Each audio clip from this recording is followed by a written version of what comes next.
Thank you. My name is Mark Trembacki. I'm the co-chair of Future Focus 203, and my co-chair, Kathy Ruiz, will be joining us shortly. There are several other dedicated community members working with us as what we call a facilitating team. So if we can have our facilitating team wave their hands, they will be helping us throughout the evening. They're very important people. It's important to remind ourselves that Future Focus 203 is a community engagement program intended to solicit the hopes, ideas, and thoughtful suggestions of a school district stakeholders. It's public through meaningful dialogue and discussion. Before we get started tonight, we thought it would be important to really go back and remind ourselves of the journey that we've been on through this community engagement program. So let me give you a brief recap of previous sessions before we get into the topic for this session, which is finance. In our first community engagement program, we began with a thorough report outlining the current status of District 203. That report revealed some information that both surprised and concerned us. We discovered District 203 was experiencing and would continue to experience significant demographic changes. We realized that student performance, especially on traditional testing measures, was not what we had been used to in the past in our district. We also learned that in the future, we needed to continue to be sensitive to maintaining financial stability and provide optimum learning environments. That helped us put together the set of topics we would cover as we proceeded through the remaining engagement sessions. Findings from the first session led to considerable discussion about what does student success really mean in District 203, causing us to focus on this topic in community engagement session number 2. Participants, including students, went through a process to identify top indicators of success for students and made recommendations regarding how to best assess and report student progress based on those indicators. In our third community engagement session, we examined our programs of study, receiving feedback regarding which programs we should continue, refresh, start, or stop. More about this feedback in a minute. So our first 3 sessions have set the stage for our next 2 sessions as we explore the following questions. Do we have the capacity and resources to prepare our students for success? This session this evening examines district finances, and the second part of this topic, district facilities, will be addressed at our session next week. I'd like to introduce my co-chair, Kathy Ruiz, who will take you through the findings from the last community engagement session. Good evening. Approximately 200 individuals participated in the May 15th evening. Can you hear me? I thought oh, there it is. Okay. Approximately 200 individuals participated in the May 15th evening and May 16th morning sessions entitled, Do Our Programs of Study Prepare Students for Success? And after hearing our presentation from Superintendent Dan Bridges and Associate Superintendent for Learning Services, Dr. Jennifer Hester, participants were asked to provide feedback regarding existing programs that should continue and/or be refreshed, what new programs should be started, and what existing programs should be stopped. In each focus area, elementary, junior high, and high school, there were key themes that emerged. Here are the key themes that emerged in the elementary focus area. The verbatim document on the district website lists the specific suggestions and recommendations in each of these theme areas.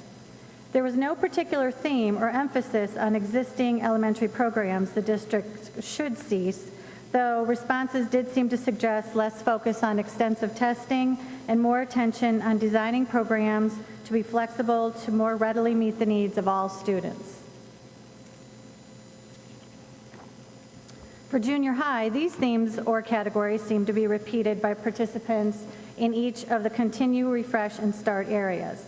A few random suggestions were listed regarding programs the district could consider stopping in the future, and the only item repeated by more than one of the small groups was to stop serving unhealthy food. While responses regarding continue, refresh, and start did not result in pronounced themes as they did for the elementary and junior high, there were some programs, activities that received repeated mention for the high school. When asked to list activities that should be stopped at the high school level, a couple of items received repeated mention by the groups DES Science and a silo approach to education. Now that we have identified the emphasis or theme areas that we need to address or implement, we can move to the key question. Does District 203 have the capacity and resources to adequately address these programs in a timely manner? In helping to answer this question, there are two major areas we need to review: finances and facilities, and that's what is next for our calendar. Just a reminder for the calendar for the remaining community engagement sessions. Note that we have two more topic sessions, this one on district finances and next week on district facilities. This then should provide the basis for drafting recommendations to be reviewed by participants at our final session, Community Engagement 6. Remember, these sessions are not conducive to the format of an open forum or debate. They are work sessions focused on results and reaching consensus or collective decisions as a group. This is just a reminder, all future focus information, materials, and documents, including video from previous sessions, will be posted on the district website. Go to www.naperville203.org and click on the Future Focus 203 logo. You can also stay connected with Future Focus 203 proceedings through Facebook and Twitter. And speaking of media, please know that District 203 has partnered with Naperville Community Television to document the community engagement process. The cameras, mics, and people operating them are members of our team, and they are collecting information for our Future Focus documentary. When talking in your small groups, the cameras will be rolling, so please continue your conversation if they approach your table. There are a couple other things we need to mention. We know your time is very valuable, and we want to honor that 2-hour time commitment. Each session will end at the time promised. We realize that you'll probably have questions, so the presenter and other Future Focus 203 representatives will be circling among the tables and available to respond to questions during our small group time. There will be questions or comments that may or not be directly related to the topic being studied, so we have placed some I have a question sheets, the yellow sheets, on your table. If you have any questions or comments we are not able to respond during the small group time, please write them down and someone will be returned to you in a timely manner.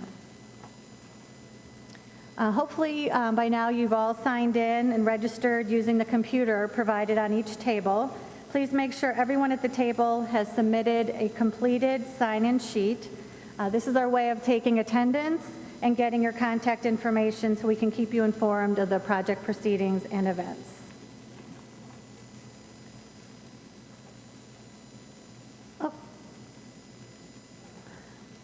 Tonight we're going to do something a little bit different from the past community engagement sessions. The initial finance community engagement session was in June, and as you know, we needed to reschedule it for tonight because of the weather-related issues. And as it started raining tonight, all of us were a little worried, but I'm glad you're all here. The presentation was so well received by the audience in attendance that we're going to share the same exact video, same exact presentation through video. We will have the same interactive work session after the video concludes, and the packet in front of you has the PowerPoint that was presented at the last community engagement session, and you're going to see Dan Bridges, I can't see the name there, Mike Francis and Dave Zager on the video. So if you want to follow along, and I think they're going to get the video started. Well, my part today is pretty easy. I'm going to serve as an introduction, and then I'll turn it over to our financial experts to talk to you. But I'd like to take a moment and thank each one of you for taking time to be here this morning, your involvement and participation in Future Focus 203. It is in fact because of you that this process is helping me realize a very clear picture for our future. If this is your first Future Focus 203 community engagement session, then please accept my warmest welcome. I'm pleased to have you join us and look forward to your input. If it is your first session, I encourage you to visit our website and review the verbatim documents and executive summaries from previous presentations so you can get a sense of some of those topics that Mark mentioned that we have talked about. In our first community engagement session, the State of the District, our community co-chairs shared with you the goals of Future Focus 203. And those goals continue to be to assist district leadership to better understand our community's beliefs, aspirations, desires, and priorities, to invite, engage the community in planning and decision-making for our district, to build upon and expand previous planning efforts in our district, to define priorities and improvement strategies, to help us discover what resources will be needed for improvement, and to build an ongoing process for strengthening trust, communication, and collaborative efforts with you, our community. I personally have been overwhelmed with the feedback you've provided us during the first 3 community sessions. At the first session, you established the agenda for each of the following sessions. Through group activity during that second session, you provided your input on how you as a community would like to define our students' success. Last month, you suggested areas where we consider as areas of focus at our elementary, junior high school, and high school levels. We asked you to tell us what you think we should continue, refresh, start, or even stop. For those of you that were here last month, you recall that one part of that was a little more difficult than the others. Collectively, you told us about the great programs you think we have and that we should continue. You provided us ideas about how some of our current programs could be even better. And some groups even suggested new things for us to consider. What became very difficult for us all, though, was identifying those things that maybe we should stop doing. When we think about our home budgets, and that's how I looked back at this one, we do our best to live within our means, consider how our financial decisions today may impact our opportunities in the future, all while we try to make sure we're providing our kids with everything that they need to be successful. And we know that we have to do all that we can within our income. That approach in my household is extremely frustrating for my 13-year-old son. When he comes home and talks about needs, and his need to have a certain new game, for example, for PlayStation 3. And sure, it'd be nice to have Sean, but not something we need right now, is what I would talk to him about. So today we're going to ask you to imagine you're having that conversation with my son. Instead of my son, though, I want you to think and talk together as a group about some major areas of emphasis you think the school district should consider in focusing its future planning. Because if your kids are like mine, as soon as you say no or we can't do it now, you're asked why. Now, I simply wish the answer could be because I said so. At home, I get challenged on that quite a bit. So part of your conversation today is to help us with the because I said so and what the because I said so really means. We're going to be asking you to talk about criteria you would suggest we consider in looking at future programming and decisions.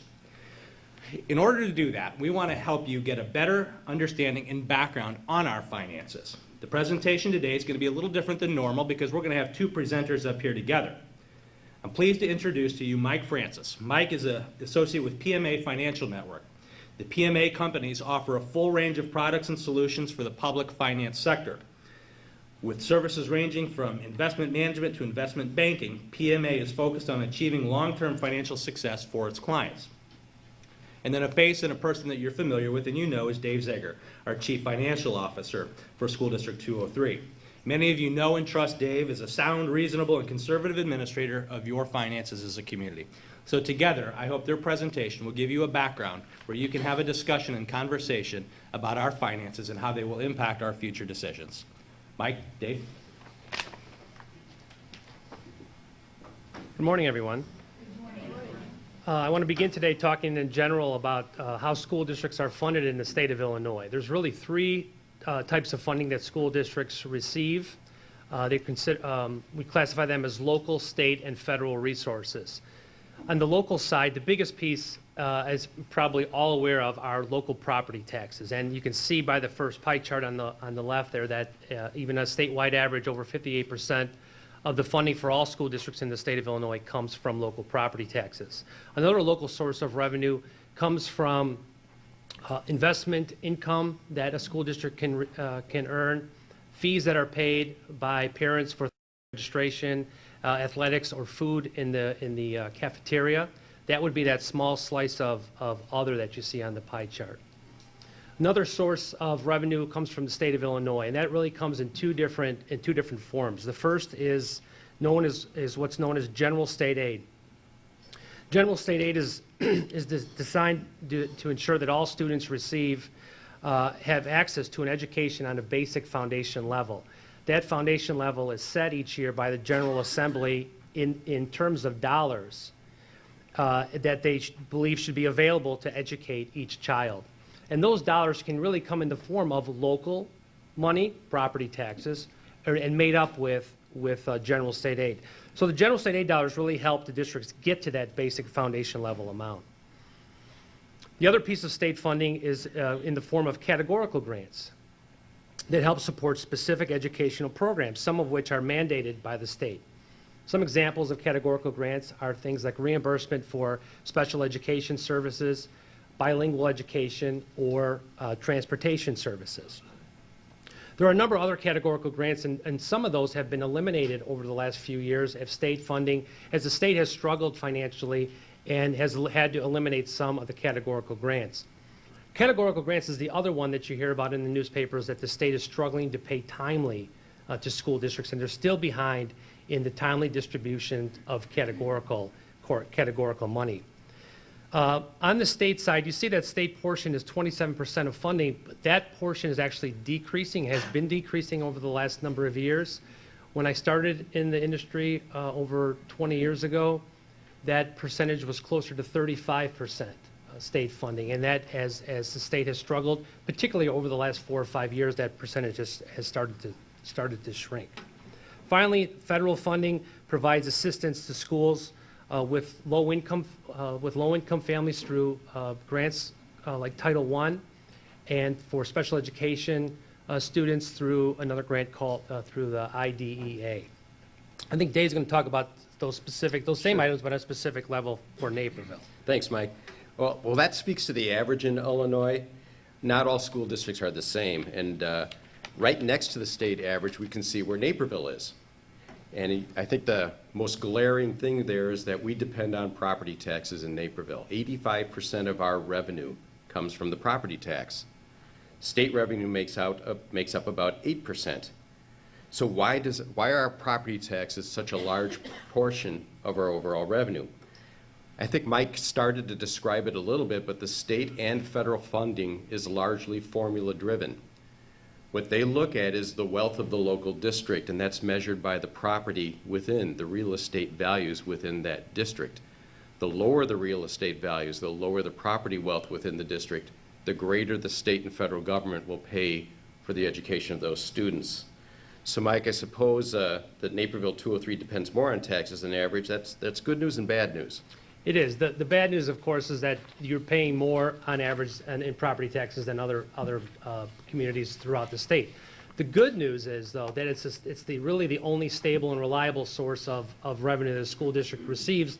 And as the state has had their financial problems, school districts that are heavily dependent or more heavily dependent on state, especially state funding and or federal funding, have had to endure some significant cuts over the last few years because that funding has started to go the opposite direction. Being primarily funded through property taxes, it gives you a stable funding, and that's where Naperville sits today.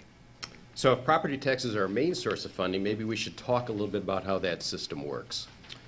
Sure. To begin, I just want to give a brief history of property taxes. For the last 20 years in DuPage County and a number of counties throughout the Chicagoland and in the state, have been subject to what's known as the tax cap law. Prior to 1991, and what I come today to even realize that some people still believe that property taxes are driven by the change in property values, and by property taxes should go down if my property taxes should go down if my property value has gone down. Well, prior to 1991, property values were really increasing by a rate of increase, but greater than this rate of inflation. So in 1991, the General Assembly passed a law, as I mentioned, known as the tax cap law, to say school districts can't receive those additional dollars on an annual basis. We need to limit that to a factor. That factor is known as the CPI, or the Consumer Price Index. The Consumer Price Index is a federal number that measures the changes in the price levels of a basket of goods, and the annual change to the CPI is what you can refer to as the annual rate of inflation. So now, for the last 20 years, school districts that are tax capped have been limited to changes to property taxes based on that driver. inflation, not based on the driver of changes to the property value. The fulcrums that you see above represent how the tax cap law works, with CPI being the driver and the balancer between EAV, which stands for the equalized assessed value, and that's the equalized assessed value of all the property in a particular school district, and the tax rate. And the tax rate is the rate that you see on your tax bill for each individual entity that levies taxes. So if the change in the EAV, or the value of the property, grows faster than the CPI, what happens to counterbalance that so the district only receives the CPI in terms of additional taxes, the tax rate goes down. That's represented on the fulcrum on the left. Conversely, what's happened over the last couple of years is that in most areas is that the property values have gone down, and what happens is that the tax rate balances out and needs to go up so that the district can still receive taxes to the CPI level on an annual basis. Now, that doesn't mean that every individual person pays CPI annually. It also depends on how your property gets reassessed compared to the average in the district on an annual basis. So if your property goes up more than the average in the school district, your tax bill will go up more than the average. Conversely, if your property value falls more or doesn't grow as much as other property in the district, your tax bill could actually go down or not rise as much as the average in the school district. And what that means is when a individual homeowner appeals their taxes, or a business appeals their taxes and gets their assessment reduced, what that does is spreads the burden to everyone else in the community. Okay, well, maybe looking at Naperville in particular would be of some help as well, using that same kind of model that Mike just described. Prior to the collapse of the housing industry, so the 4 years from 2005 to 2008, in Naperville, the average assessed values were going up by 6.3% per year. CPI, or inflation, was going up by 3.3% per year. So our housing values, our property values were going up higher than what inflation was going up. As a result, the tax rate went down an average of 3% per year. So the proportion that the housing values were greater than CPI results in that tax rate going down. Then we had the burst, the bubble burst. From 2009 to 2012, property values have been decreasing on average of 4.3% per year. Inflation has not been as great as well. Inflation has gone up about 1.8% per year. So the school district's property taxes have increased by about 1.8% per year. But the tax rate's gone up significantly more than that, because with the property taxes rising at 1.8% per year and housing values falling, the tax rate has to make up for that difference. The tax rate has averaged a 6.1% increase per year over that 4-year period. Now, Mike, I think we're going to get a little bit into the financial projection. Sure. A key component in determining the future options, opportunities, and problems, and potential problems, is the forecast of the district's annual revenue and expenditures. A forecast should provide an understanding of available funding and also assess the likelihood that services and programs can be sustained. It's based on multiple variables. Literally, there are dozens, if not hundreds, of variables that a district looks at to do financial projections. Most of these variables are beyond the district's control. So it's important to break it down into big pieces, focusing on the large numbers, especially in a group like this, on both the revenue and expenditure side. As I mentioned, there's 3 sources of funding: local, state, and federal, and on that side you can focus on those particular pieces. There are a number of sources of reliable data. Unfortunately, funding from the state and federal government are sometimes not known until after the school year begins. So Dave is constantly, and all the business managers in the state are constantly guessing at some of the variables that are driving their revenue, even up until the school year has already begun. Finally, you want to be conservative but reasonable. You don't want to show the school board, the administration, or the community too conservative of projections, because there could be a knee-jerk reaction to say, look, we're going right down the toilet, And that's not necessarily the case. So you constantly update your financial projections on an annual basis and make adjustments therein. Okay, looking at that graph that we had for our revenue again, it's very obvious that property taxes are our greatest source of revenue. So we need to make a projection for those property taxes in our financial forecast. We involve a Citizens Finance Advisor Committee, and I know I've got at least 1 or 2 members from that committee in the room right now. This is a group of professionals that contribute their time to review the district finances, projection assumptions, and their budgets to give us a good look at the future for the district. And we do a formal evaluation of that financial projection twice a year. We also look at the expenditures for the district, and those that have been at the meetings in the past, this is a graph that we had at our first meeting. About 2/3 of our expenditures, our costs, are classroom expenditures, instructional expenditures for the school district. We have other expenditures as well. About 11% goes towards maintenance for our buildings. About 5% is on transporting students. About 11% goes for other student services that are not necessarily instructional related. We have social work. We have our food service, which is 100% paid by students purchasing their lunches, health, psychological, speech services, etc. All of these services, we have to make assumptions into what they're going to look like into the future, and we have to project what that's going to be for our overall financial forecast. Then with the help of the committee, we do a long-range projection. We typically go out about 10 years.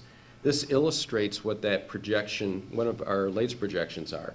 The blue line is the revenue, the red line are expenditures. Looking out into the future, if we do the same kind of trending that we're doing right now, and again, Mike mentioned that state funding will probably be flat or declining into the future.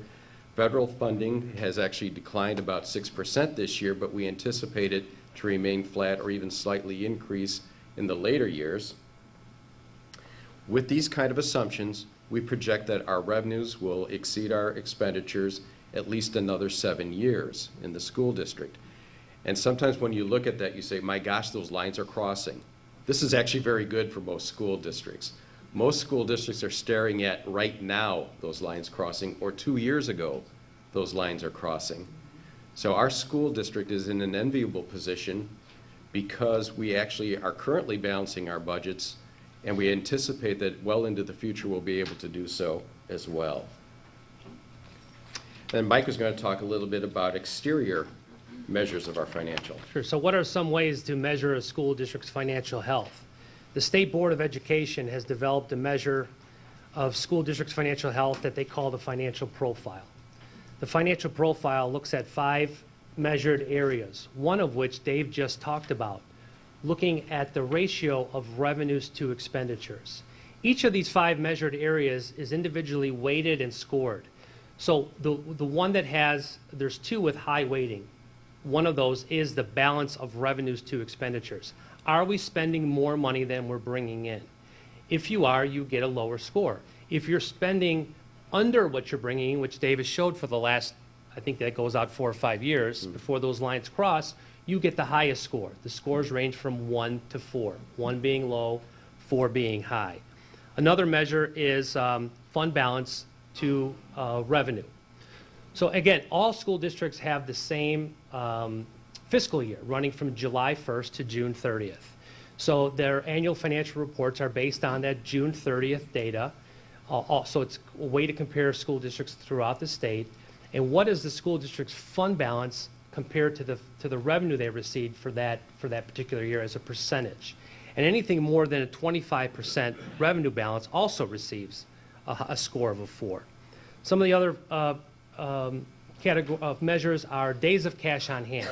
If there's no revenue, if the revenue ceases to come in, how much cash do we have on June 30th to sustain operations into the future? And the state says you need a minimum of 180 days or 6 months worth of cash to get, again, their highest profile rating.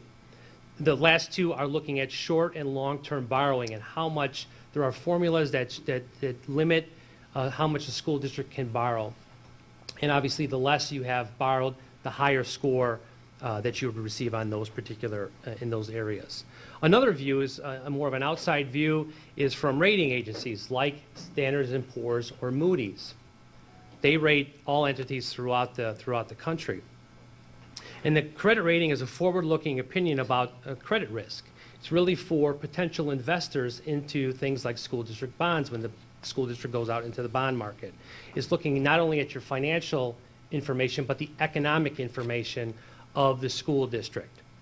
And obviously, a higher credit rating enables the individual entity to go out into the marketplace and obtain resources at lower rates than other entities that might have a lower credit rating. And again, looking at how Naperville looks by those measures that Mike just described, we score 4, the highest score on all 5 categories that the state looks at. We have a AAA credit rating from Moody's and a AAA credit rating from Standard & Poor's, and this is their highest level of credit rating. And in fact, you might have heard some of the news about the state of Illinois receiving a downgrade because of the inaction by the state legislature in addressing some of the financial situations for the state. I think the final slide that we want to look at, Mike, is looking at the key points we were looking at. Sure, really just summarizing some of the main points. On property taxes for school districts in Illinois, they're really the only stable and reliable source of revenue that a school district has. As we've mentioned a number of times, state funding has been under a lot of pressure and has been cut each year over the last 4 years. The current year is trying to maintain that funding stable going into fiscal year 14, but that bill has not been signed yet by the governor and still subject to changes in Springfield. But you really need to exercise caution in those areas, as those really have become unstable and unreliable sources of revenue for school districts. Thanks, Mike. And we looked at our current financial situation for the Naperville School District, and right now we're in great shape. Both our state financial profile is excellent, and the credit rating agencies rate us at a high credit rating. For the future, our outlook is stable, but we need to be vigilant, and we need to monitor the sources of our revenue. We need to examine our programs and our services each year to see if changes can be made. Can we do something to do better or to do something more efficiently? So how do we preserve our financial stability? We have to have realistic projections. Mike described some of the factors that go into those projections, and we depend on our Citizen Finance Advisor Committee to look at our projections as well. We have to control our costs going forward. We can't accept that things have to stay the same as they are now. When we do look at new programs and services, we need to thoroughly vet both the scope and the cost of those services. How broad of how many students should those services serve? And what can we do to implement those services at the lowest cost possible to the school district?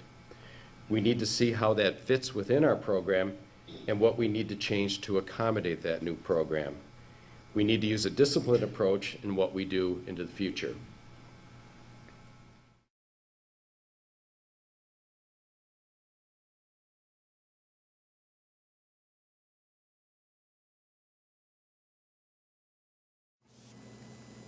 Okay, we're going to get into our work activity. I made a comment when we heard this in June that I thought it was an excellent overview. I hope all of you enjoyed it. And I think we're very fortunate to have superintendent and our CFO and others be very good stewards of our tax dollars in our school district. We're in a very enviable position. So now that we're done with that, we're going to go through our work activity, which you should have at your table.